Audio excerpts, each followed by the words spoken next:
మకరం వారికి గనక చూసుకున్నట్లయితే ప్రధానంగా రాశినాథుడు 3లో ఉన్నాడు.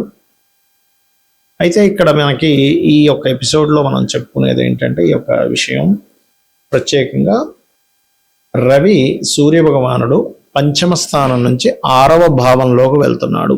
సూర్య భగవానుడు గుర్తుపెట్టుకోండి, ఎప్పుడైతే పంచమం నుంచి షష్టమ స్థానంలోకి మారుతున్నాడో ఇది ఇచ్చేటువంటి రిజల్ట్ ఏమిటి అని చెప్పి చూసుకున్నట్లయితే ప్రత్యేకంగా ఈ అష్టమాధిపతి 6లో ఉంటున్నాడు. ఇది ఒక రకంగా చెప్పాలంటే విపరీత రాజయోగాన్ని ఇస్తుంది. కేతువు యొక్క ఎనర్జీస్ 6లో ఉన్నాడు కాబట్టి ఈ విషయంలో కొంత జాగ్రత్త కూడా వహించాలి.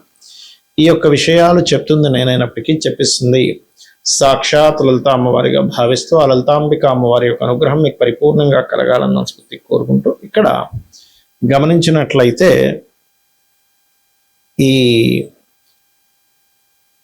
ఈ యొక్క రాశి నుంచి 6వ స్థానంలో ఉండేటువంటి రవి గవర్నమెంట్ కాంట్రాక్ట్స్ రావడానికి, ప్రభుత్వ ఉద్యోగ అవకాశాలు రావడానికి, ప్రభుత్వం నుంచి రుణాలు లభించడానికి ఇటువంటి వాటికన్నిటికీ యోగం ఇస్తాడు.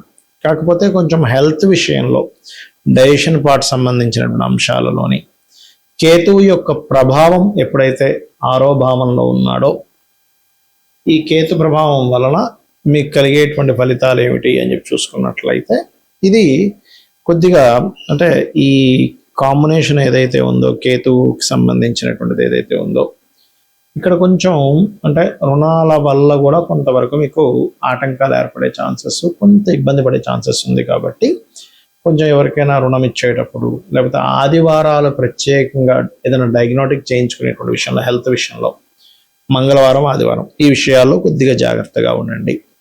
అలాగే మరొక విషయం ఏంటంటే ఇక్కడ గమనించినట్లయితే ఈ రాహువు విదేశీ మూలక ధనయోగాన్ని ఇస్తున్నాడు ఇక్కడ. అదేవిధంగా సప్తమంలో అధిక గ్రహాల వల్ల 6లో ఉన్నప్పటికీ సప్తమంలో అధిక గ్రహాల వల్ల వివాహ సంబంధించిన విషయాలు కూడా కుదిరేటువంటి సమయం కూడా మీకు నడుస్తుంది. కాకపోతే ఇక్కడ ఈ సప్తమంలో ఉండే గ్రహాలు పాప గ్రహాల మధ్యన పడుతున్నాయి. అంటే ఏమిటి, రవికేతువులకి మీరు కనుక రెమెడీ చేసుకుంటుంటే అంటే ఏం చేయాలి, గోధుమలు ఉలవలు దానంగా ఇవ్వడం, సూర్య నమస్కారాలు చేసుకోవడము, గణపతి యొక్క ఆరాధన చేయడము, రవికేతు గ్రహాల దగ్గర దీపారాధన చేయడం చేసినట్లయితే అన్ని విధాల బాగుంటుంది. గ్రహాలు మన జన్మజాతకంలో కూడా ఏదైనా కలయిక ఉంది అనుకోండి, ఉదాహరణకి కలయికని యోగము అంటారు. ఆ యొక్క కలయిక అది ఏ గ్రహం అయింది, అది వెళ్ళి ఏ రాశుల్లో ఉంది, ఆ రాశ్యాధిపతి ఎవరు, ఇది చాలా ముఖ్యం.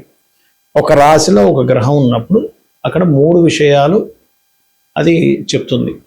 ఒకటి, రాశిలో ఉన్న గ్రహంతో రాశ్యాధిపతి ఆ రాశికి ఎవరైతే అధిపతి ఉంటారో ఆ యొక్క గ్రహంతో కలిసినట్టు ఒక రాశిలో గ్రహం ఉందంటే, అలాగే నక్షత్రం అది ఏ నక్షత్రంలో ఉంది ఆ గ్రహం, ఇలాగ నక్షత్ర ఫలితము రాశి ఫలితము 2 వస్తాయి. ఇది ఒకటే కాకుండా మనకి కొన్నిసార్లు 2-3 గ్రహాలు కూడా కలుస్తూ ఉంటాయి. అలా 2-3 గ్రహాలు కలిసినప్పుడు ఇక్కడ ప్రధానంగా మీరు తీసుకోవాల్సింది ఏంటంటే ఇది యోగంగా భావిస్తారు. యోగము అంటే కలయిక. ఈ యోగం వల్ల మీకు ఏం ఫలితం వస్తుంది, ఈ గ్రహం ఇంకో గ్రహంతో కలిసినప్పుడు మీకు ధనం వస్తుందా, మంచి కమ్యూనికేషన్ స్కిల్స్ వస్తాయా, అన్నదమ్ములతో బాగుంటుందా, లేకపోతే ప్రాపర్టీ వైజ్గా బాగుంటుందా, బాగా ఆస్తిపరుడు అవుతాడా, విద్యాపరుడు అవుతాడా, లేకపోతే మంచి సంతానం కలుగుతారా, లేకపోతే కాంపిటీషన్లో స్పోర్ట్స్లో బాగా రాణిస్తారా, మంచి జీవిత భాగస్వామి వస్తుందా, ఎర్లీగా వివాహం అవుతుందా, లేకపోతే లేట్గా వివాహం అవుతుందా, అన్ఎక్స్పెక్టెడ్ థింగ్స్ ఎక్కువగా ఉంటాయా, అంటే యాక్సిడెంట్స్ అవి ఎక్కువగా ఉంటాయా, తండ్రి యొక్క ఆరోగ్యం ఎలా ఉంటుంది, అదేవిధంగా ఉద్యోగంలో మంచి ఉద్యోగంలోకి వెళ్తాడా, లేకపోతే లాభాలు బాగా సంపాదిస్తాడా, అనవసరం ఖర్చులు వ్యసనాలకు గురవుతాడా అనేది గ్రహము అది లగ్నం నుంచి ఎన్నో స్థానంలో ఉందో చూసి చెప్పుకోవాలి. ఇందులో శుభగ్రహాలు, సహజ శుభగ్రహాలు, సహజ పాపగ్రహాలు అంటారు, క్రూర గ్రహాలు అంటారు. సహజ శుభగ్రహాలు అంటే ఏమిటి, గురువు, శుక్రుడు, బుధుడు, పూర్ణచంద్రుడు, ఇవి సహజంగా ఉండే శుభగ్రహాలు. ఇందులో మళ్ళీ ఏవైనా వెళ్ళి ఈ గ్రహాల్లో ఏదైనా నీచబడి పాపగ్రహాలతో ఉంటే అది కూడా పాప అయిపోతుంది. అదేవిధంగా క్రూర గ్రహాలు ఏమిటి, రవి అర్ధపాపిగా చెప్తారు, అంటే ఒకవైపు శుభ ఫలితాలు ఇస్తాడు, కొంత క్రూరమైన ఫలితాలు ఇస్తాడు. రవిని వదిలిపెట్టేస్తే కుజుడు, రాహు, కేతు గుర్తుపెట్టుకోండి. ఇవి కుజ, రాహువు, కేతువు నీచబడినటువంటి గ్రహము ఇట్లా ఉంటాయన్నమాట. ఈ గ్రహాలన్నీ కూడా కాస్త పాప ఫలితాలు ఎక్కువగా ఇస్తూ ఉంటాయి. శని కూడా చెప్పాలంటే, సాటర్న్ కూడా. అయితే ఈ లగ్నానికి శుభుల పాపుల, పాపగ్రహం కూడా శుభుడైతే శుభ ఫలితాన్ని ఇస్తాడు, శుభగ్రహం కూడా పాపగ్రహాలతో పాప ఫలితం ఇస్తాడు. ఈ యొక్క కీన్ అబ్జర్వేషన్లో మీరు ఒక నిర్ణయం తీసుకోవాలనుకోండి, వివాహం విషయం అనుకోండి, లేకపోతే వ్యాపారం అనుకోండి, లేనట్లయితే ఒక వాహనం తీసుకుందాం అనుకుంటున్నారు, ఒక గృహం తీసుకుందాం అనుకుంటున్నారు. ఈ గ్రహాల కలయిక యోగంలో మీకు నడిచేటువంటి మహాదశ అంతర్దశ గుర్తుపెట్టుకోండి. మహాదశ లేదా అంతర్దశలు ఏం నడుస్తున్నాయి, ఈ గ్రహాలు ఎటువంటి ఫలితాలను ఇస్తున్నాయి అనేటువంటి విషయాన్ని క్రోడీకరించుకొని దాన్ని బట్టి డెసిషన్ తీసుకొని ఒక అనాలిసిస్ చెప్పేదే ఆస్ట్రాలజీ. అంతేగాని ఏదో చిన్న చిన్న విషయాలు పట్టుకొని ఎలాంటి నడుస్తున్నాడు అందుకే ఇలా ఉంది, కాలసర్ప యోగం ఉందండి, అసలు కాలసర్ప యోగాన్ని జన్మజాతకానికి అప్లైయే చేయొద్దు. కాలానికి సంబంధించిన అప్లై చేసుకోవాలి. కాలంలో ఎలాంటివి జరుగుతాయి. ఎందుకంటే నేను చాలాసార్లు చెప్పాను, 170 మంది దేశ నాయకుల జాతకాల్లో కాలసర్ప యోగం ఉంది, మెగాస్టార్ చిరంజీవి కూడా ఉందని చెప్పాను. కాబట్టి ఇవి కాదు, జనరల్ సర్పదోషం వేరు. అంటే రాహుతో కలిసి ఉన్న గ్రహాలు, లేకపోతే కుజుడు రాహు వెళ్ళి కుజరాశుల్లో కానీ, రవి రాశుల్లో కానీ, లేకపోతే చంద్రరాశుల్లో కానీ ఉండేటువంటి ఫలితాలు, లేదా ఆ గ్రహాలతో ఉండేటువంటి రిజల్ట్స్ వేరు, గుర్తుపెట్టుకోండి. కాబట్టి ఎప్పుడూ కూడా మీరు ఫలానా ప్లానెట్ అలా ఉంది అనగమ్మో ఇదేదో యోగం, ఇదేదో అయిపోతుందని భయపడకండి. ఒకటే బాగా గుర్తుపెట్టుకోండి, మీ యొక్క జాతక చక్రంలో ఉండే గ్రహస్థితి ఎలాగున్నా మీ పూర్వజన్మలో చేసినటువంటి మంచి కర్మల వల్ల మంచి కాంబినేషన్ వస్తుంది. మనకు తెలుసో తెలియకో చేసినటువంటి కొన్ని బ్యాడ్ కర్మల వల్ల బ్యాడ్ కాంబినేషన్స్ ఏర్పడుతుంటాయి, దానివల్ల ఇబ్బంది పడుతూ ఉంటారు. అటువంటి సందర్భాలలో మీకు మంచి ఫలితాలు రావాలంటే ఒకటే మార్గం, లలిత అమ్మవారి యొక్క ఆరాధన లేదా మీ ఇష్టదైవ ఆరాధన, నిత్యము దేవతారాధన చేయడం చేస్తూ ఉండండి. మరియు అదేవిధంగా ఇక్కడ మరొక విషయం ఏంటంటే, నిత్య దేవతారాధన నిత్యము ప్రతి సంవత్సరానికి 6 నెలలకు ఒకసారైనా క్షేత్ర దర్శనం చేసుకోవడము, మీ ఇంటికి దగ్గరలో ఉండేటువంటి ఆలయానికి నిత్యము వెళ్ళి రావడం, ఆ వైబ్రేషన్స్ మీకు ఉండేటువంటి ఏదైతే నెగటివ్స్ ఉంటాయో ఆ నెగటివ్స్ అనేవి కంప్లీట్గా పోతాయి, గుర్తుపెట్టుకోండి.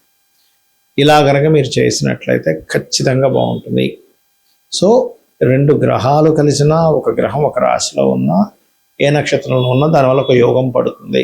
దీన్ని బట్టి మీ డెసిషన్స్ తీసుకుంటుండాలి. మీ జీవితంలో ఎలా ఉండబోతుంది, ఇప్పుడు ఫలానా నక్షత్రంలో పుట్టాము, సహజంగా ఒక జాతకం చూసినప్పుడు చిన్నప్పుడు చూసేది ఏంటి, బాలారిష్టాలు ఏమైనా ఉన్నాయా, లేకపోతే దశలు బాగాలేవా, అనారోగ్య సమస్యలు ఏమైనా వచ్చే ఉన్నాయని చూస్తాం. దాని తర్వాత వీళ్ళు ఎదుగుతున్న కొద్దీ వీళ్ళు ఏ దిశలో, అంటే ఏ ఎడ్యుకేషన్ చేస్తే వీళ్ళ లైఫ్ బాగుంటుంది, వీళ్ళకి ఏ సమయంలో సెటిల్మెంట్ ఉంది, ఎందులో సెటిల్మెంట్ ఉంది, ఇవన్నీ కూడా 4వ భావాన్ని 2వ భావాన్ని చూసుకొని చెప్పేటువంటి అంశాలు. అంతేగాని కేవలం ఏదో నడుస్తుంది, ఏదో కేవలం ఒక సర్పదోషం ఉందని అంత అంటే పిచ్చి పిచ్చిగా భయపడ్డం కాదు. ఇందులో మనకి తెలియకుండానే కొన్ని స్వయంకృప అపరాధాలు చేస్తూ ఉంటాం. అలాగా వాస్తులో దోషం ఉన్న ఇంట్లో ఉంటాం, అప్పుడు జాతకంతో సంబంధం లేదు, వాస్తు దోషం వల్ల ఇబ్బంది జరుగుతూ ఉంటుంది. అలాగే మరొక విషయం ఏంటంటే, ఇక్కడ వాస్తు దోషం ఉన్నటువంటిది ఒకటి. 2వ విషయం ఇక్కడ గమనించినట్లయితే, ఈ యొక్క విషయంలో ప్రధానంగా ఏంటంటే, మీరు ఈ వాసుదోషంలో కూడా నైరుతి దోషం లేకుండా చూసుకుంటూ ఉండండి. సో మహాదశలు ఏదైనా నడుస్తున్నాయి, అంతర్దశల ఫలాలు నడుస్తున్నప్పుడు దానికి సంబంధించినటువంటి దానం ఇవ్వడము, ఆ గ్రహాలకి సంబంధించి మీకు ఏ మహాదశ నడుస్తుందో, అంతర్దశ నడుస్తుందో ఆ గ్రహాల దగ్గర దీపారాధన చేయడం చేయండి, అన్ని విధాలు బాగుంటుంది. శ్రీమాత్రే నమః.